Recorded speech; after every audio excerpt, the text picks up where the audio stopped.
Oi, gente, tudo bem? Estamos começando o programa Brasil Consciência desta semana, nosso primeiro programa de retrospectiva de 2023. Programa Brasil Consciência, que você sabe, é uma realização do SINDICT, o sindicato que representa os servidores públicos federais do INPE, do DCTA, do CEMADEM e da Agência Espacial Brasileira. E no programa de hoje você vai conhecer o NanoMirax, o primeiro satélite científico do Brasil que está prestes a ser lançado. A gente divulgou isso em 2023. Divulgamos também sobre a pesquisa realizada pelo Brasil, cientistas do INPE e da USP, sobre a Amazônia com a ajuda de um avião do Instituto Alemão Max Planck.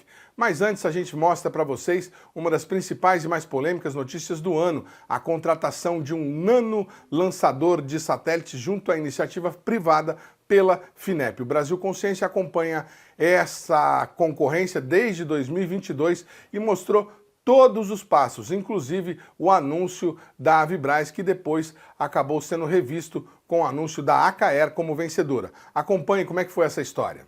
O Programa Espacial Brasileiro existe desde a década de 60, quando o Brasil passou a sonhar com a construção de um foguete e um satélite.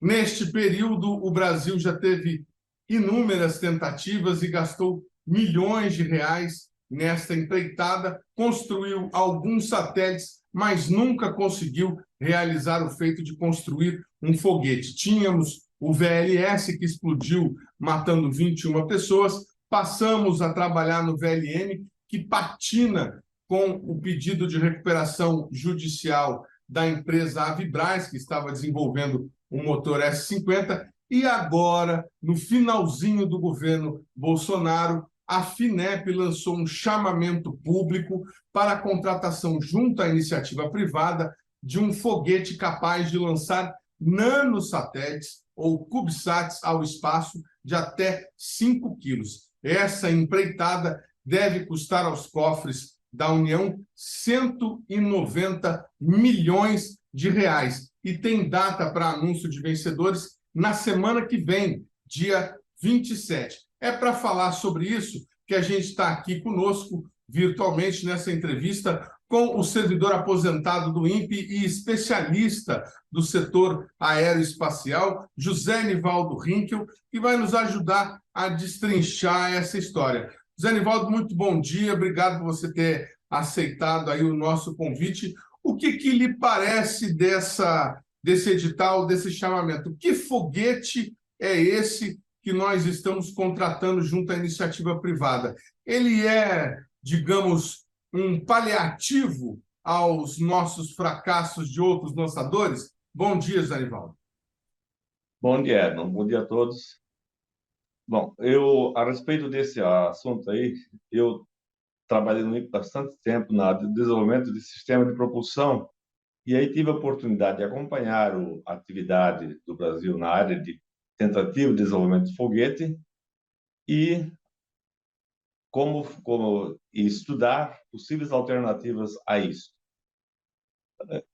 Já em reuniões anteriores, em publicações anteriores, eu tenho sempre dado ênfase de que um programa de propulsão para o Brasil, para um país que tem, digamos, ambições autônomas no espaço, ele deveria ser centrado em coisas um pouco diferentes.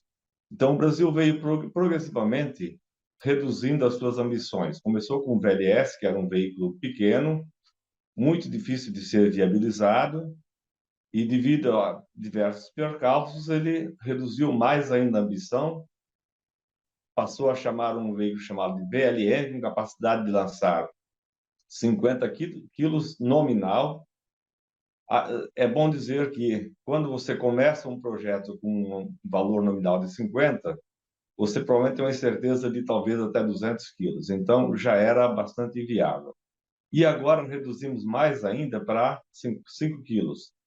Isso aí, do ponto de vista de capacidade de lançamento, é completamente irrelevante. Existe muita atividade no mundo aí, pessoas ou indivíduos, ou mesmo pequenas companhias, dizendo que vão lançar foguetes com essa capacidade. Eu tenho sérias dúvidas com relação a isso, apesar de alguns anunciarem alguns, digamos, sucessos, eu não vejo nenhuma tentativa válida de fazer lançadores para pequenos satélites, ou micro ou nanosatélites. Lançar, mesmo que existam esses satélites, você sempre vai ser mais conveniente lançá-los em batch. Você junta 5, 50 ou 20 satélites e lança de uma vez só. Isso, do ponto de vista técnico e econômico, é indiscutível. Quer dizer, não existe justificativa nem técnica, nem econômica para se fazer veículos lançadores com capacidade abaixo de 100 quilos, por exemplo. Isso aí é impensável. Então, uma tentativa de dizer que vai lançar 5 quilos com uma incerteza de 200 quilos é injustificável.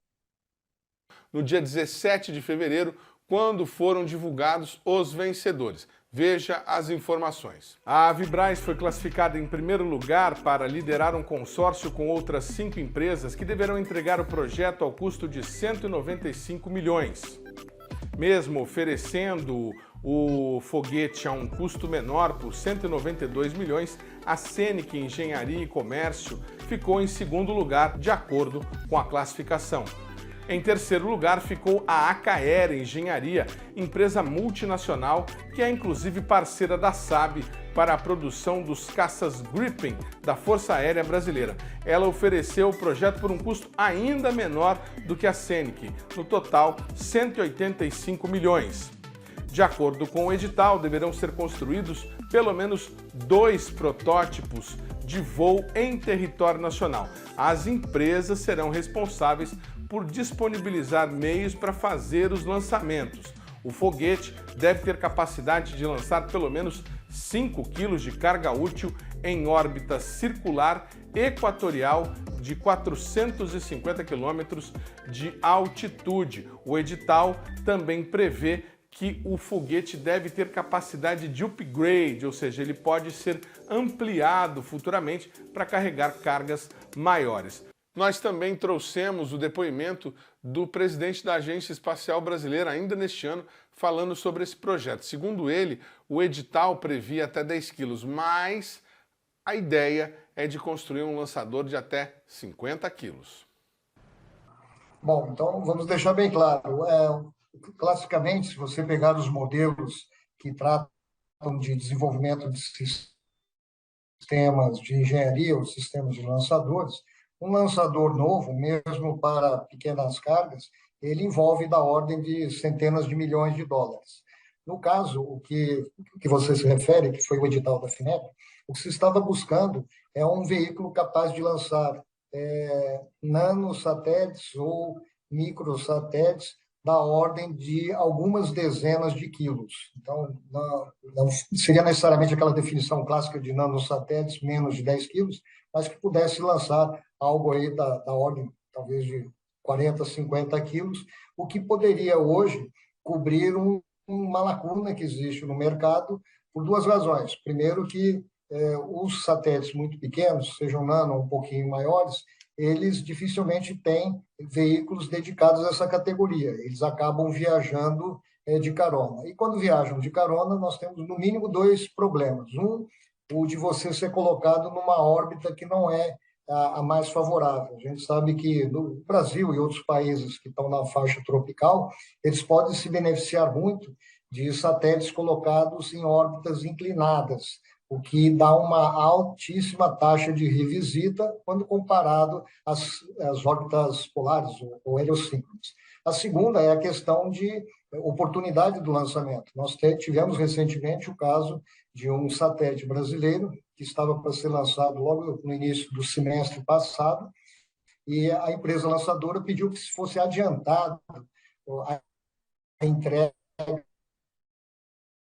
desse satélite para fazer o lançamento. Ganhou um primeiro retardo, um segundo, e está para ser lançado só a partir de abril. Ou seja, se você tem uma necessidade de colocar um satélite em órbita num determinado período, você não pode ficar à mercê de oportunidades de lançamento que pode escorregar por meses ou semestres. Então, voltando àquela fala anterior, nós temos uma capacidade de ter mais autonomia de lançar o que queremos, quando queremos, na órbita que queremos, é um ativo muito importante para o Brasil.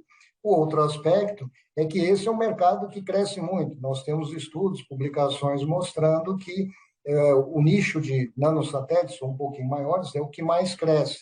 E a Alcântara tem uma facilidade muito grande de operar com isso, no mínimo por duas razões. Está com a agenda livre e os custos são relativamente baixos e é mais simples você operar com veículos de muito pequeno porte. Por isso que foi e sabendo que existem no Brasil propostas de veículos lançadores para essa categoria, foi feita aquela chamada para ver o que nós poderíamos desenvolver com um custo relativamente baixo, porque se nós pegarmos da ordem de 200 milhões de reais, isso, grosso modo, seria 40 milhões de dólares, que seria um investimento bem pequeno para ter um produto que possa ser não só útil, mas também competitivo. Essa é a realidade. 4 meses já se passaram desde o anúncio da Avibraz como vencedora, mas até o momento não foi assinado nenhum contrato. Recentemente, a ministra Luciana Santos e os representantes da FINEP estiveram aqui em São José dos Campos para anunciar investimentos no setor aeroespacial, 360 milhões, mas não disseram nada sobre este contrato. Naquela oportunidade, a gente tentou obter informações e não conseguimos nenhum dado a respeito do andamento do certame com os integrantes da FINEP. A gente insistiu e recebemos a seguinte resposta. A assessoria de imprensa, por e-mail, nos informa que a concorrência está passando por procedimentos internos. O Brasil Consciência insistiu para saber que procedimentos seriam esses depois da declaração do vencedor na lei de licitação ou no estatuto da própria FINEP. A gente perguntou também se o atraso na definição da vencedora não seria lesivo aí à segunda colocada no certame. Perguntamos também se a FINEP estaria de propósito retardando o início, a assinatura do contrato para beneficiar a Avibraz, uma vez que a empresa é aí um patrimônio tecnológico nacional, venceu a licitação, mas está em dificuldade, está em recuperação judicial há mais de um ano e possivelmente não tem todos os documentos, os atestados de regularidade para poder oficializar a contratação por parte da FINEP. A FINEP não se manifestou sobre estas perguntas. A gente continua querendo saber que fim levou o nano lançador de foguetes que o Brasil contratou no ano passado por um custo aí de aproximadamente 200 milhões de reais. Ninguém sabe, ninguém viu. A Avibraz foi a primeira classificada, então houve 5 candidatos, 2 foram desclassificados, as propostas não atendiam as condições do edital, 3 foram classificados, a Avibraz, a ACAE e a CENIC, ou a CENIC e a ACAE, nessa ordem, e a Avibraz, como primeira, foi chamada para assinar o contrato. Ela está num processo de recuperação judicial, isso não se resolveu, embora tenha avançado, ela tenha feito acordos com seus credores, etc., ela não encontra condições jurídicas para a contratação. É uma pena, porque é uma empresa que é estratégica para o Estado, tanto para a área de defesa, quanto para a área espacial, de uma forma geral, civil e militar, mas ela não teve condições de ser contratada. E as regras do edital permitem que os seguintes sejam contratados. Então, nós fomos em direção à ACAE e à CENIC, na realidade a FINEP fez isso, e conseguiu essa contratação, você está falando aí, perto de 200 milhões de reais. Que esse contrato é importante para o Brasil? Ele é importante em pelo menos 2 aspectos. Primeiro, nós reforçamos a indústria nacional, porque esse é um dinheiro que vai diretamente para a indústria nacional. Nós reforçamos a indústria nacional. É uma indústria que tem laboratórios no Brasil, que emprega brasileiros no seu quadro, que trabalha para o desenvolvimento com as tecnologias que já foram desenvolvidas no Brasil e novas tecnologias que serão desenvolvidas e ficarão aqui. Então, sob esse aspecto, eu estou investindo na indústria espacial brasileira. E o segundo aspecto é, obviamente, o produto do qual nós estamos falando. Nós teremos, ao final, um lançador de pequeno porte, né, que é um caminho dentro do roteiro tecnológico que nós pretendemos para foguetes de maior porte. Nós estamos falando aí de um lançador de pequeno porte, apenas para registro dos telespectadores, é um lançador com pouco menos de 15 metros de altura. Isso é uma coisa de pequeno porte, podendo lançar satélites, ou seja, vai orbitar satélites, e depende da capacidade e de onde ele é lançado, mas coisas perto de 100 quilos, em torno disso, um pouco mais, um pouco menos, dependendo das condições. O edital falava de 5 quilos. E depois o Coronel Moura, seu antecessor, falou que a ideia estava no edital 5, mas que a ideia era algo em torno de 50. E agora o senhor está falando para a gente que pode chegar a 100. Então já é um satélite um pouco mais parrudo, né? Já dá para fazer mais coisa, não é bem um CubeSat. Por que tem essa maleabilidade na capacidade de payload do foguete? Tem duas coisas. A primeira é o seguinte, era a nossa expectativa inicial. Expectativa inicial antes das propostas aparecerem, né? Antes das propostas aparecerem é o seguinte, eu quero ser capaz de satelizar alguma coisa. Aí você escala a tecnologia para coisas maiores. Mas se eu conseguir satelizar 5, 10 quilos, que aí nós estamos falando essencialmente de CubeSats, coisas realmente pequenas, né? Aí eu posso tentar escalar essa tecnologia para tamanhos maiores. Mas as propostas que vieram para nós já eram mais ambiciosas do que esses 5 quilos. Então, esse é um primeiro momento. O outro é que a sua capacidade de lançamento depende um pouco de onde você lança. Por exemplo, se você lançar de Alcântara, essa é uma das melhores posições para você lançar um foguete no mundo. E se você lançar equatorial ou polar, enfim, dependendo da órbita que você quer, você pode lançar mais ou menos. Então, eu estou sendo otimista, mas talvez muito otimista. Eu disse até 100, um pouco menos de 100, tá certo? Que seria a melhor condição possível, ou seja, das propostas oferecidas, a mais ambiciosa, e das cargas úteis, a maior delas, na melhor condição de órbita. Tipicamente, o que a gente espera lançar de Alcântara quando um foguete desse estiver pronto? Nós gostaríamos de lançar um conjunto de CubeSats, ou de pequenos satélites, feitos no Brasil. Seria o primeiro teste. Então, não um só, vários. Tem um dispositivo que junta todos eles e lança, e isso comporia perto dos 50 quilos mencionados pelo meu antecessor, né? A minha ambição é maior do que essa, acho que a ambição do Brasil é maior do que essa, mas começando com esse lançamento múltiplo, eu acho que nós estaríamos muito bem posicionados.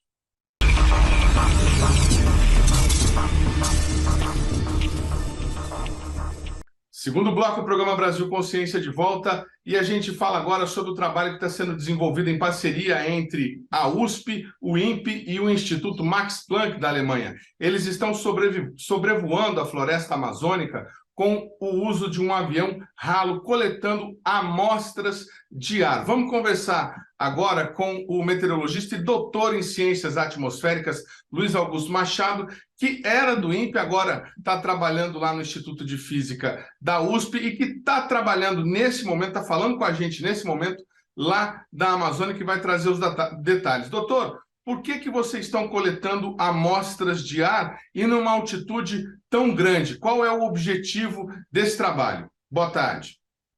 Bom, boa tarde a todos os ouvintes, obrigado pelo convite.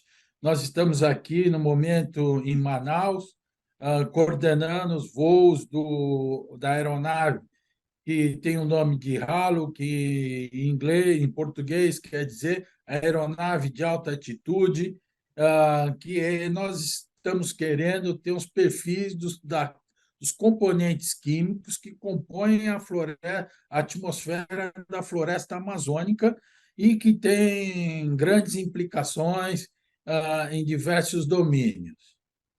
O que a gente pode constatar? Quais são as pesquisas e as respostas que podem ser obtidas tendo esses componentes da atmosfera amazônica? A gente pode saber, por exemplo, o que o desmatamento está causando ou alguma coisa relacionada à produção de chuvas no país e no mundo?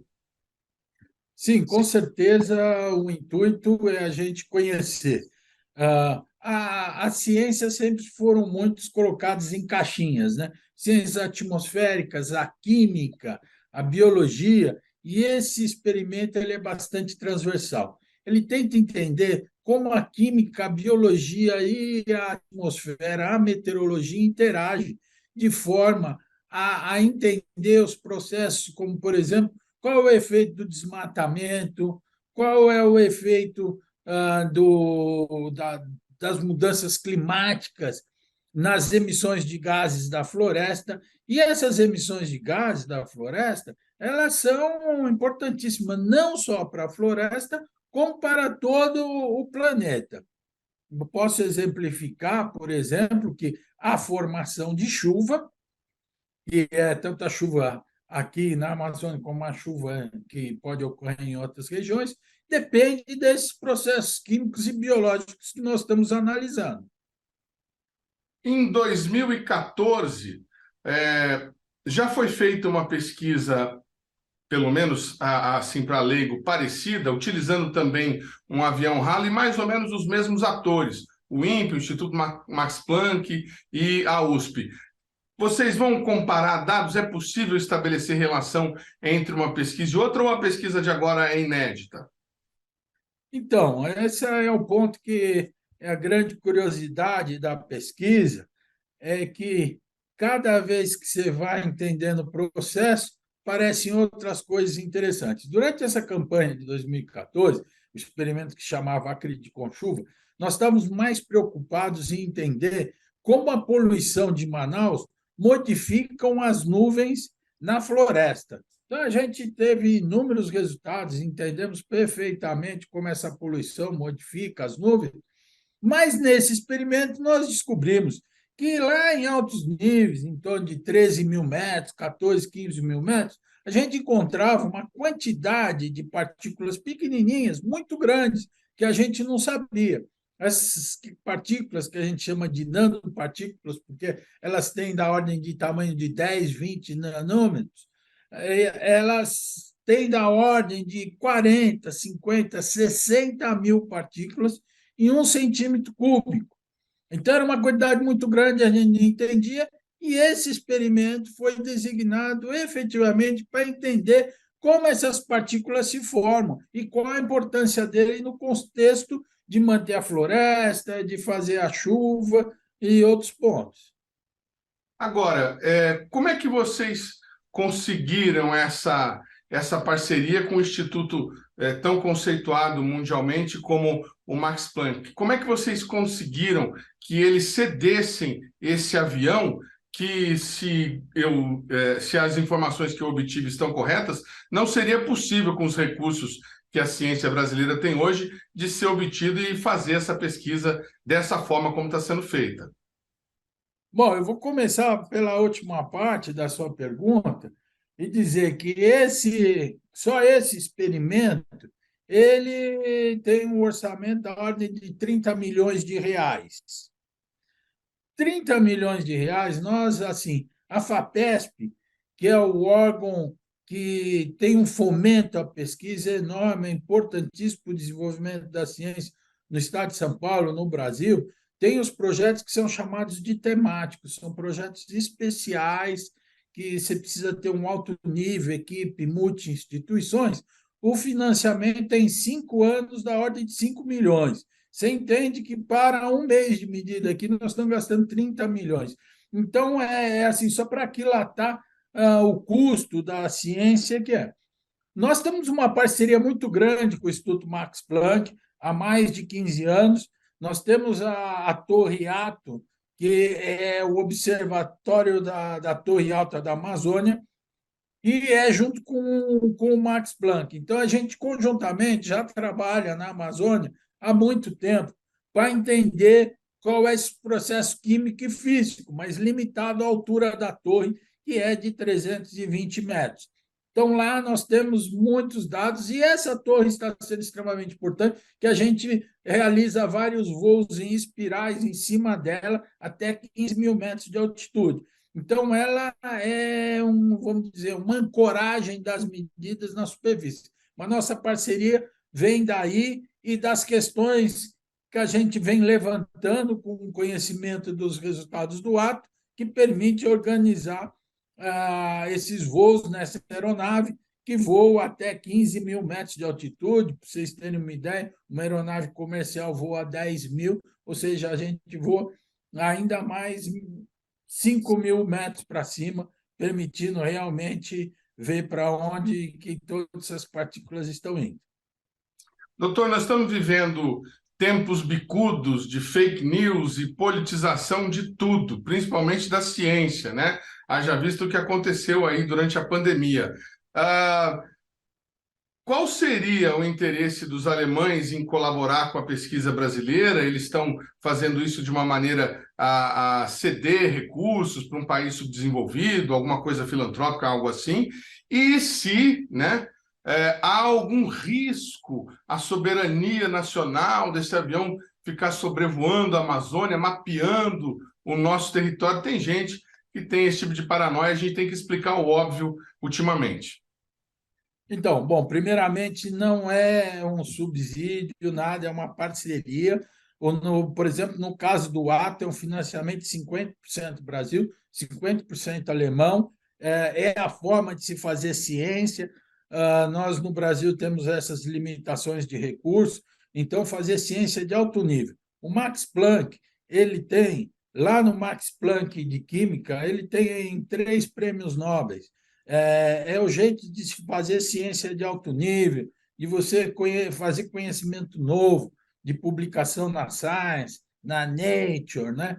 Então, esse conhecimento novo você só consegue através de investimentos.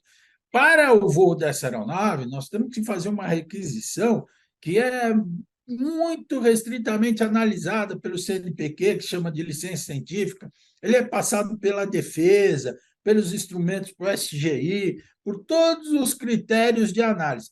Essa aeronave não tem nenhuma câmera, nenhum instrumento olhando para a superfície, é só medida de gases.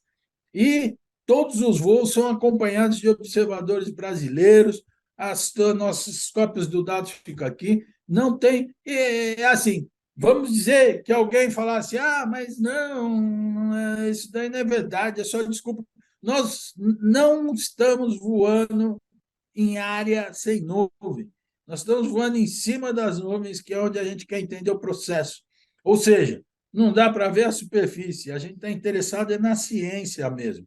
Nós temos que entender que o desenvolvimento de um país depende do desenvolvimento da ciência. A gente só vai ter condição de conhecer por que é importante a gente fazer essas medidas. Porque a gente vai conseguir entender, se a gente tirar a floresta, qual é o problema que vai ocorrer com o clima do Brasil?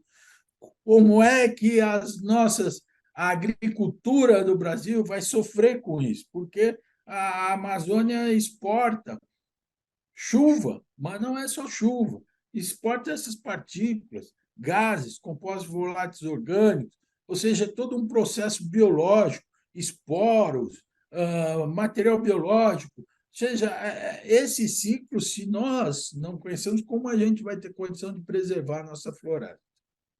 O senhor falou que a Amazônia exporta chuva, mas tem um detalhe também, né? Tem uma questão importada. O Saara interfere na Amazônia e, por causa disso, essas pesquisas em caráter mundial são comuns de acontecer. Será que o senhor podia explicar para o nosso telespectador de uma maneira assim, que a gente leigo consiga entender qual que é a relação de uma coisa com a outra? Então, por incrível que pareça, a Amazônia recebe muito material da África, erupções vulcânicas. Esse material que sai do Saara, de erupções vulcânicas em outros lugares, são transportados e eles fertilizam a floresta. O fósforo, nitrogênio. Fósforo é fundamental para a vida da floresta. Tem um artigo que acabou de ser publicado pelo pessoal do INPA mostrando a importância do fósforo na produção de matéria orgânica da floresta. Então, existem rios voadores, que são rios de aerossóis, de partículas, de gases, que penetram na Amazônia e fertilizam a Amazônia. Ao mesmo tempo, a Amazônia também exporta esse material e fertiliza outras áreas e transporta chuva, particulados, material biológico. Então, o planeta é conectado, nós estamos num planeta que tudo é conectado e a Amazônia tem um papel fundamental no nosso clima, na vida desse planeta. Imagino eu que com essa pesquisa vocês conseguem, inclusive, detectar se está havendo muito fósforo, pouco fósforo e outras substâncias aí nesse rio de material, nessa nuvem de material, vamos chamar assim, que está vindo pela atmosfera para a Amazônia. Por falar em desenvolvimento, o senhor ia dizer alguma coisa, professor? Pois não. Não, eu ia só falar que a gente tem instrumentos de medidas de gases, de composto. Infelizmente, de fósforo nessa aeronave não tem, mas nós temos, assim, monóxido de carbono, metano, compostos orgânicos voláteis, que é o material que a floresta, o gás que a floresta exala, e ozônio, e são muitos tipos de gases diferentes que a aeronave mede. O senhor me desculpe a ignorância sobre os instrumentos que o avião carrega. Eu queria fazer uma outra pergunta. O senhor falou sobre o desenvolvimento da ciência no país. Quantas pessoas no Brasil estão mobilizadas nesse momento por conta desse trabalho que vocês estão fazendo?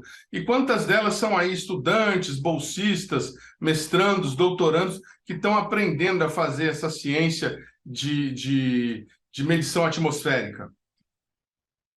Então, eu gostaria de começar falando até da aeronave, quando veio em 2014 aqui, nós publicamos 2 números especiais em revista internacional de pesquisa, na revista de Física e Química da Atmosfera, uma revista importantíssima, 2 volumes especiais com dezenas de artigos, muitos produzidos, muitas teses de doutorado, mestrado. Meus alunos publicaram lá, pelo menos, só os meus alunos publicaram pelo menos uns 10, 15 artigos lá, e formou uma nova geração. Alguns desses alunos já estão na Universidade de São Paulo, em outras universidades. Então, realmente é algo que fomenta, e esses dados vão ficar sendo usados por 10 anos, pelo menos 10 anos, do pessoal trabalhando com isso. E, no momento, nós temos aqui o pessoal, tentamos trazer o pessoal da Amazônia, da Universidade Estadual do Amazonas, do Instituto Nacional de Pesquisa da Amazônia, que se motive e aprende. É extremamente importante a formação de pesquisadores aqui na Amazônia que residem e vão estar aqui protegendo, cuidando, estudando a Amazônia. Existem alunos de São Paulo, da Universidade de São Paulo, do INPE. Eu não saberia te dar o número total, mas é em torno de aqui. Veja, uma coisa é quantas pessoas estão aqui, que deve ser em torno de 30 a 20 pessoas brasileiras, mas, assim, quantas pessoas vão usar é muito maior. É exponencial o número, porque isso fica. Fora essas medidas diretas, a gente tem o que a gente chama de modelos. São modelos matemáticos que prevêem como o ar sobe, como a floresta libera. E esse pessoal, eles não precisam estar aqui. Eles vão usar esses dados para validar os modelos, para a gente ter um modelo que reproduza tudo que ocorre nessa atmosfera, para a gente poder entender. Então, tem a componente de modelagem que vai ser extremamente forte. E em maio, a gente já vai ter o primeiro workshop, que é o workshop que vai ser de análise básica do experimento. Essa modelagem, ela pode ajudar em questões como, por exemplo, estudos de plantio na Amazônia, onde é possível, onde não é possível, o que precisa ser feito para tentar diminuir o desmatamento ou chegar à conclusão do ponto de não retorno, quando é esse ponto, estamos nos aproximando, não estamos nos aproximando, existe algo nesse sentido? Bom, esses Deixa eu modelos tentar ser são... um pouco mais, deixa eu tentar ser um pouco mais específico. O modelo, o estudo, ele de alguma maneira ele indica como que a gente deve fazer o manejo da floresta, tanto para a agricultura quanto para a preservação? Olha, esses modelos permitem realmente ter um conhecimento de mudanças da floresta, mudanças do clima, de formas diferentes. Então, a gente vai ter que trabalhar no futuro com esses modelos para entender qual é o efeito de deflorestar a Amazônia, qual é o efeito de modificar tal área, a gente vai poder realmente, no futuro, ter um instrumento que vai permitir entender muito melhor todas essas questões e mesmo o que chama desse ponto de não retorno, se ele existe ou não, o que vai ocorrer, se a floresta efetivamente, qual é o efeito de você retirar a floresta e assim por diante. O senhor falou de um workshop em maio, já tem data definida, local, quem quiser ter informações, acompanhar alguma coisa pela internet ou presencialmente pode participar? Nós temos assim, em tempo real é mais complexo porque a gente está com os dados que nós acompanhamos, mas é limitado o que a aeronave está vendo, que a gente tem uma sala de discussão, a gente vai vendo. Hoje, por exemplo, nós tivemos um voo muito interessante.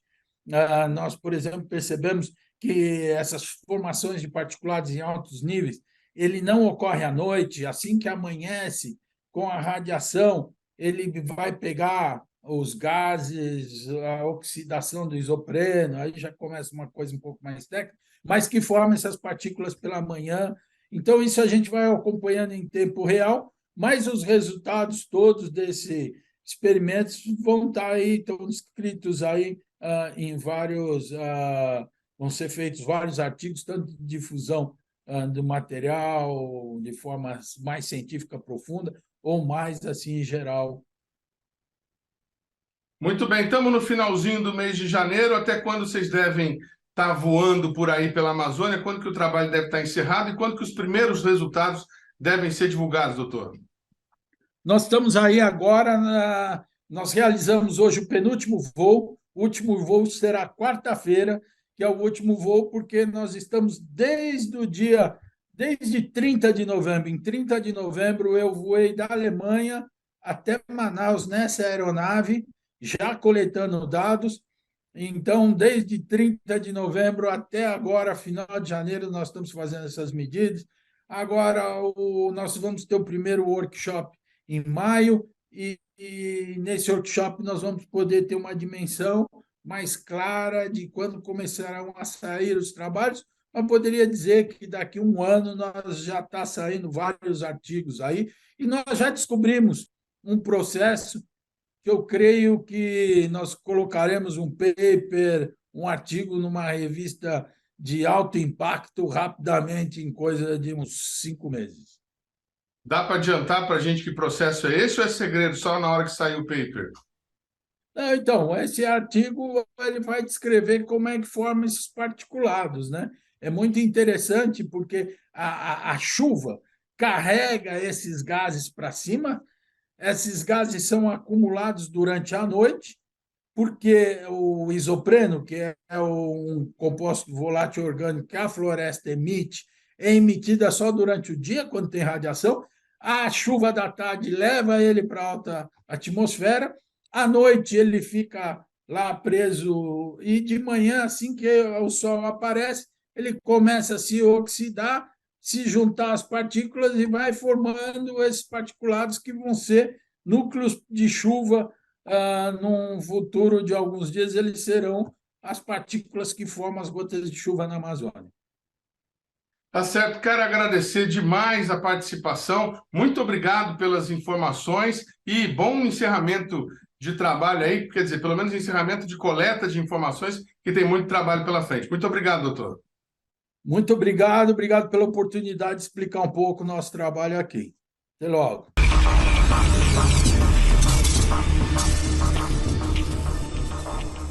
Terceiro bloco, e a gente fala agora sobre o satélite NanoMirax, que deverá ser o primeiro para a pesquisa astronômica do Brasil. João, conta pra gente, que projeto é esse aí que vocês estão trabalhando aqui no CEA?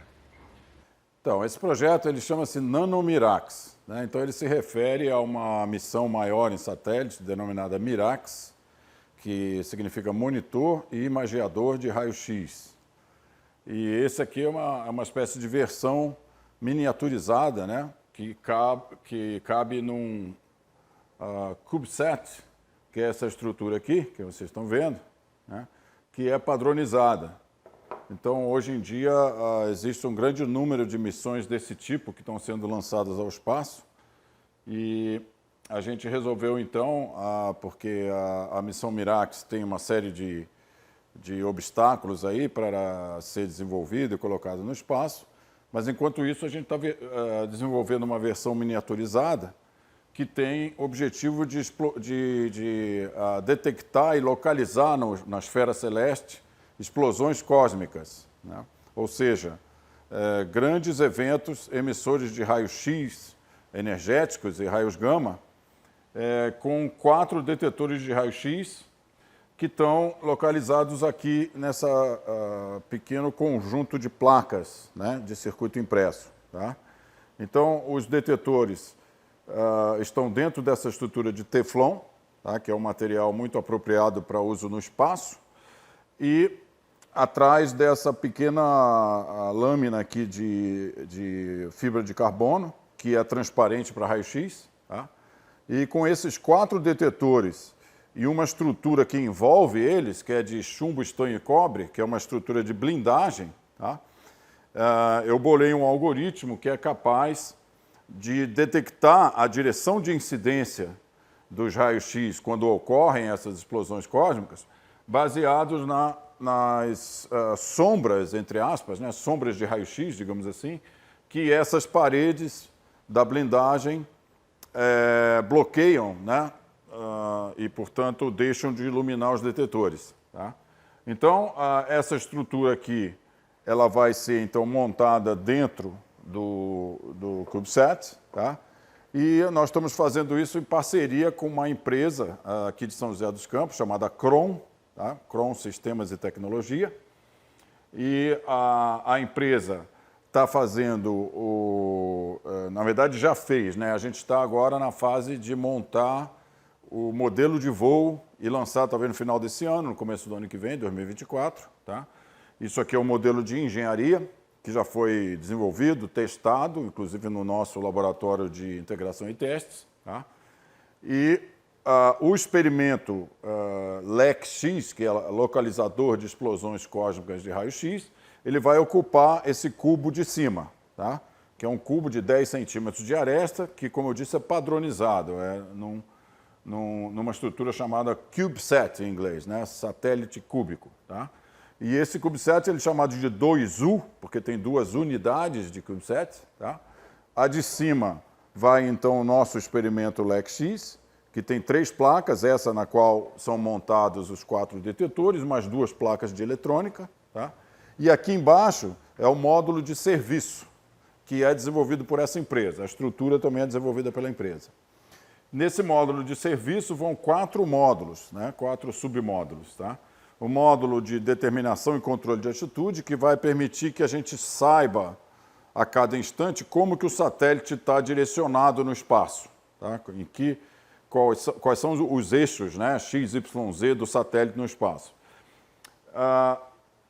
E vai também estabilizar o satélite, não permitir que ele fique girando, né, aleatoriamente em torno de qualquer eixo, porque isso inviabilizaria a nossa missão científica. Tem um módulo de suprimento de energia, tá, que vai, então, receber a energia gerada pelos painéis solares, que serão montados em todas as faces aqui do satélite. Tá?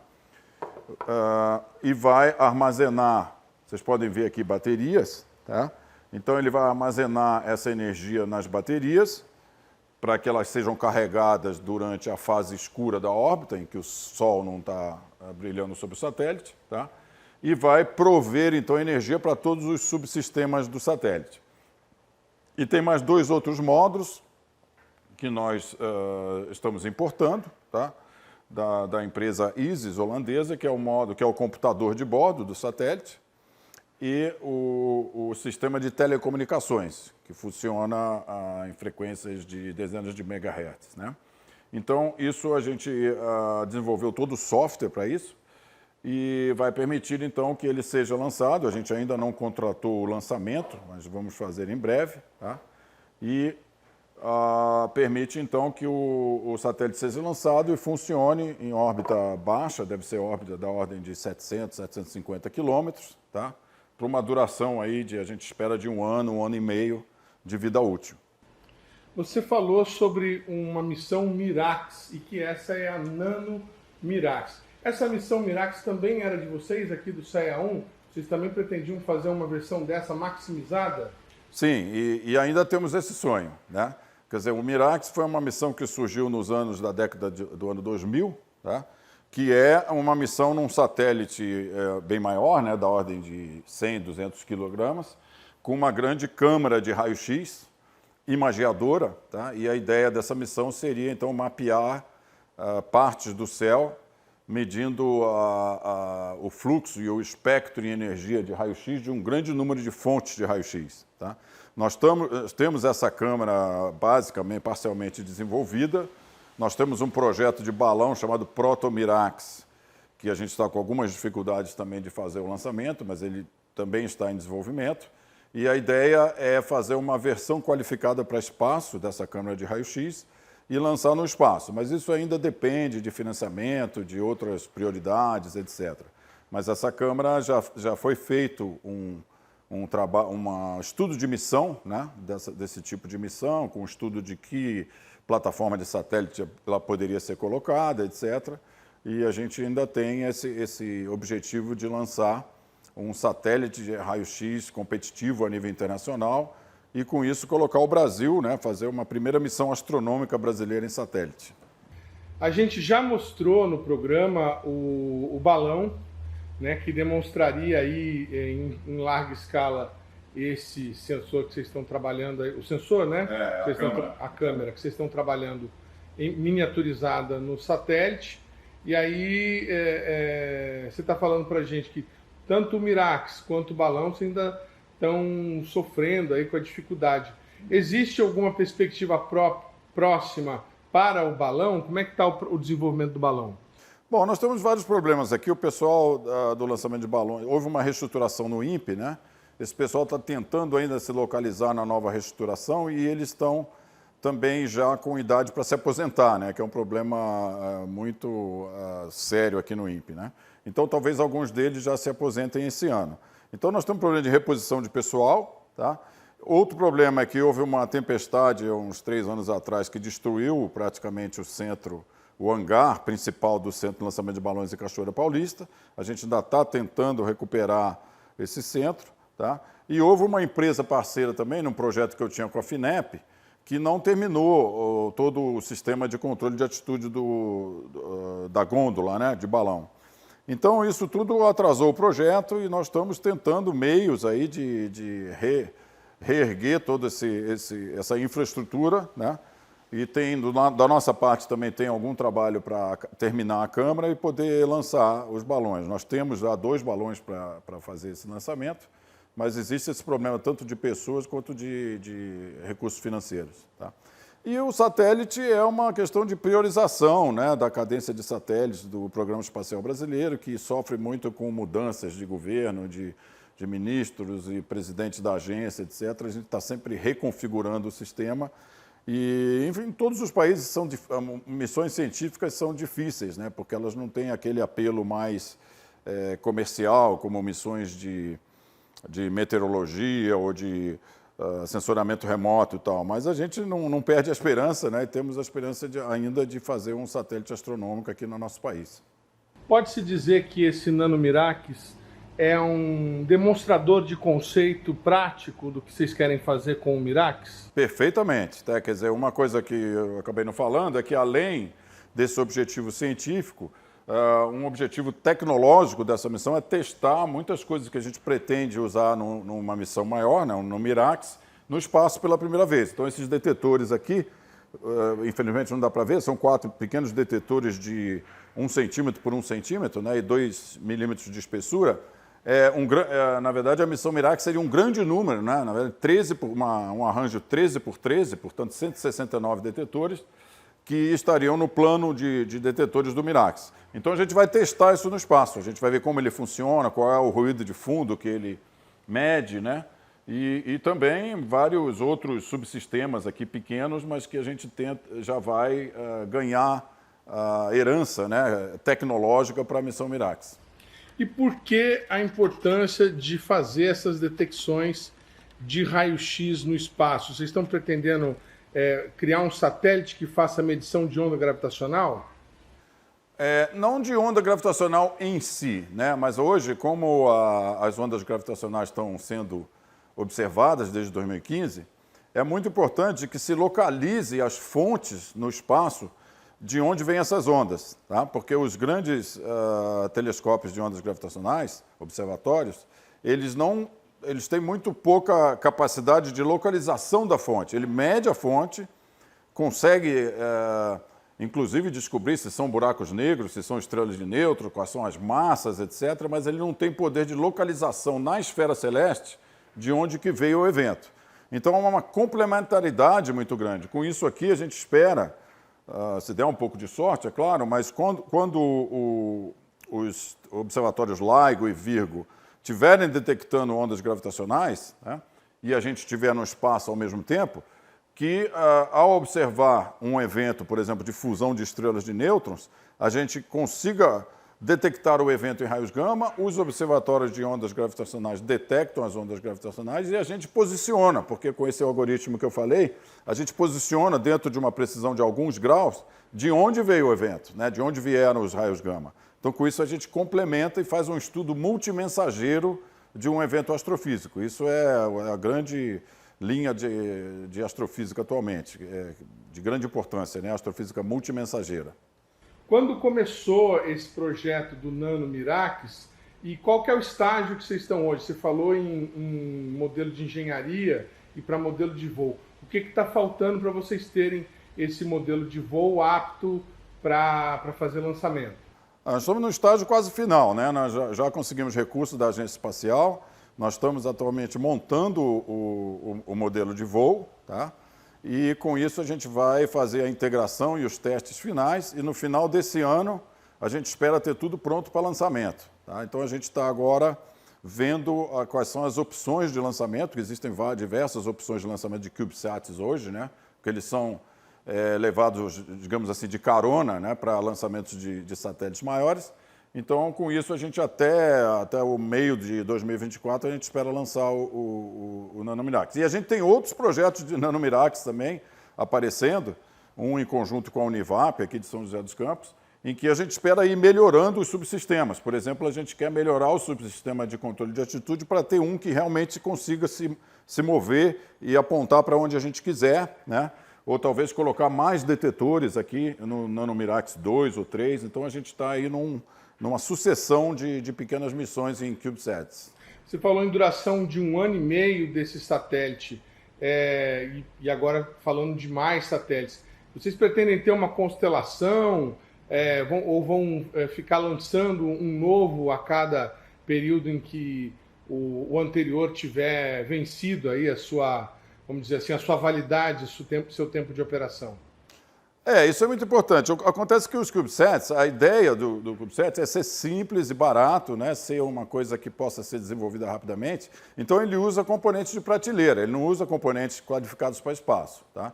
Então, isso limita a duração da missão. Muitas vezes você não consegue passar muito de 1 ano porque os componentes falham, né?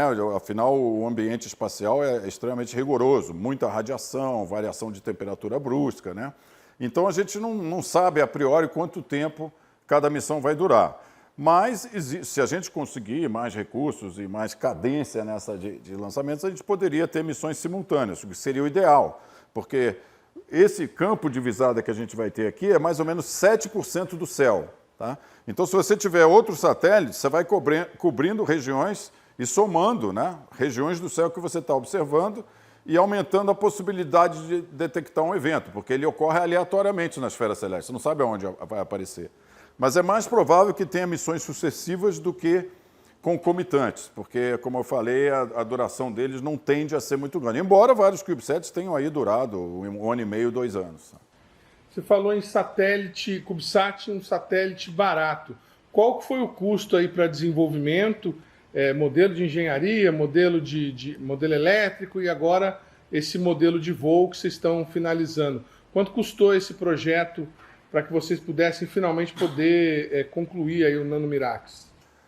Fora a parte do INPE, que envolve aqui, né, salários de servidores do INPE, algumas coisas do INPE, ele envolveu um custo aproximado de, ainda sem levar em conta o lançamento, que pode custar ainda entre 500 e 600 mil reais, está baixando muito o valor desses lançamentos, que eles estão se tornando mais populares, a gente está mais ou menos tendo um custo total de R$1,5 milhão de reais, tá? Que em termos de projeto de satélite é extremamente baixo, né? E isso está sendo custeado um pouco a grande parte pela Agência Espacial Brasileira, né, num projeto com eles, e um pouco aqui pelo INPE. Nesse projeto aqui estão envolvidos quantos profissionais do INPE, quantos alunos, mestrandos, doutorandos, participando aí desse desenvolvimento, dessa criação? Por enquanto, nós tivemos um aluno de doutorado, que já terminou o doutorado, porque ele já estava fazendo o doutorado em assuntos correlatos. Agora tem um aluno de mestrado envolvido. Nós temos 2 pesquisadores, 2 engenheiros, um técnico, né? E temos 2 engenheiros eletrônicos contratados, terceirizados, né, via contratos de pessoa jurídica, e o pessoal das empresas, que tem aí uns 5, 6 profissionais, né? Mas aí já contando como os contratados das empresas, principalmente da empresa Cron, né? Que é uma espécie de integradora parceira desse projeto. O programa Brasil Consciência vai ficando por aqui. Você que quiser conferir os demais programas produzidos pela rádio do CineCT deve acessar a nossa página no Facebook, que está aí para você na tela neste momento. Todo o conteúdo já produzido pelo BCC está disponível também em nossa página no YouTube, além da própria página da TVT. Dúvidas, críticas, sugestões e reclamações devem ser encaminhadas ao nosso e-mail, sempre disponível para atendê-lo. A gente volta na semana que vem com mais uma atração inédita para vocês. Tchau, gente!